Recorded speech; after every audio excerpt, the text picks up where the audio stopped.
Okay. Hello.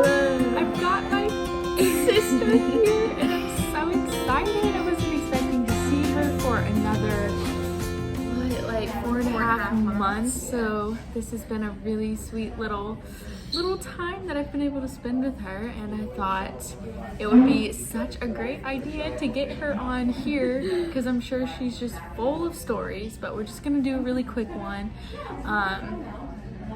And yeah, so thanks for watching. Abby, how are you doing? Doing good. A little sleep deprived. We've been traveling for a while, but I'm doing good. Yeah. Yeah, so you just spent, what was it, 2.5 months in Guatemala? Yes. Well, two months, 1 week. So Yeah. almost, yeah. All right, and so how was Guatemala? It's been really good.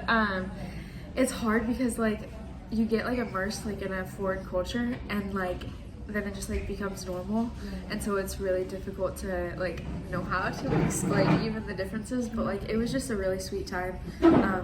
A lot of like laying things down, and then receiving more from the Lord. And so I feel like I went through like a process of laying down a lot of fears, and just like picking up just His grace and just His love. Yeah. Awesome. For those of you who don't know, she's on the World yeah. Race, which is, yes, a 9-month mission trip, and she started out in Guatemala, and she's on her way to South Africa tonight, actually, and then she'll be in Romania, so Yeah. it's just a little backstory there. But Abby, so what were some of the ways that you saw God move in the people's lives around you in Guatemala, and then maybe some of the ways He moved in your own life? Okay. So we did like a lot of like different ministry. We like did English lessons and preaching like at youth groups on Tuesday nights, and then playing soccer with kids on Wednesdays. And so like we like had like a range of things, and we also just had like days where we literally, they're called like ATL days, and we would literally just like go out and just like ask the Lord, like, what do you want us to do, like who do you want us to talk to. And I think like, and the people we saw like consistently, like at the youth group, like I just saw like the first night there was just like no like interaction at all. It was just like very like I'm here, and then like eventually like it just became like this like really cool like community, and they would just like talk and like get excited, and like the group just like continued to grow. There's just like a ton of people, and so that was really cool. And then like with the kids that we would play soccer with, they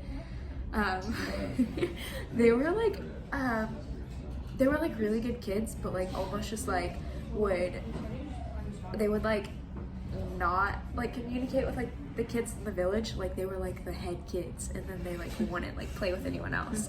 And so like originally like we would like just meet with them, and then we found out that like nobody else was coming because these kids would like roll over them.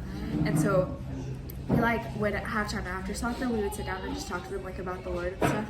And I just saw them like soften to that, like actually like want to be there for that time and just like want to talk about it. And then at the end there were like more kids, and like we were going around like inviting other kids to like come and play with us. So it was really cool. That is really cool. Yeah. And then and myself. Gosh. I feel like, yeah, a lot.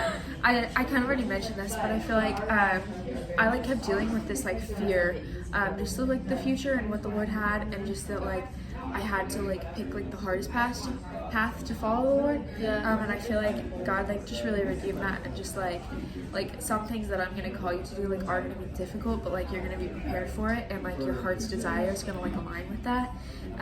And so I just learned that oftentimes like where the enemy is like speaking a lie, like if you flip it and then like literally like say the opposite, like that's like the truth of it, and like that's what the Lord's speaking. And so like I'm not called to live the most miserable path, like I am called to live like the most abundant life, and like that is following the Lord, and like I'm excited to do that. Yeah. And so that's probably the biggest thing, just growing like in confidence in myself, and just my something else. Guatemala, like they are like the most like hospitable people ever. Like you just like walk around and you like will talk to someone at their front, like at the front of their house, and then they'll like invite you in, and then it's like they'll make you a meal, and then it's like all these things, and it's like you have nothing, and like you're giving all of this to us. Yeah, it's And so I feel like my heart has grown in hospitality, and I like really want to like host people better. That's awesome. Yeah, so that's cool. Yeah. So being away from home and in a different environment, and kind of stepping outside of your comfort zone, who has Jesus like really been to you in this season? And like what does that like intimate kind of like secret place time look like? Yeah. That's a good question. Honestly, I feel like he's like became more like a friend and like more of like a husband figure in my life. I became like more of like the bride of Christ, and he's like and so like just like very gentle and like anytime like I have like quiet time with the Lord, like I just feel like very like known and seen by him. It's just like he's just like so focused on me and just like isn't like distracted, which it's not like he was before, but that's just something that like I keep noticing. Like he'll like I'll be like quiet time with the Lord and I'll see him like walk into the room and his eyes are just like fixed on me, and he just like walks like right up to me. Yeah. And it's just like, I don't know, I just feel so like loved and known by that. And so yeah, and he's just, I don't know, just very patient and just gentle and like just like loving, like always, but like more so in this season. Just like give yourself grace, like this is hard. Yeah. And like I just want to show you more of me. So That's awesome. Okay. What are you looking forward to in Africa? Ooh. I don't know what my ministry is going to be yet, but I'm just excited for it. There's like an anticipation. I'm just like expectant of what the Lord's going to do, and that's just really cool. I'm not like dreading it or wishing I'd rather be going home. So that's good. And like also just like I've never been to South Africa, so like I'm just excited to go and see what it's about and see like what ministry we're doing, and they speak English. Hallelujah. Yay! So, yeah. Okay, if there's one thing that you could tell somebody right now who's watching who is not for sure about Jesus, what would you say to them? It all like goes back to his love, and it's not about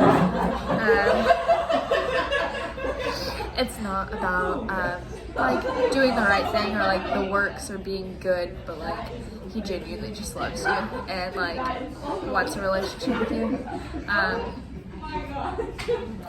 And like just like truly knowing him like is incredible. It's so much more than just like a religion and rules, and it's like a relationship with like God, and like he is like the most loving, and he knows you and loves you more than anyone else, and I hope you can hear me right now. That was beautiful. Super beautiful. Okay, well, we just wanted to pop on here very quickly. I couldn't not do a little story with Abby, but Bye. Hey, thank you so much for tuning in to Stories of Jesus and Me. Be sure to subscribe so you don't miss any of the next videos coming up. And thank you for watching.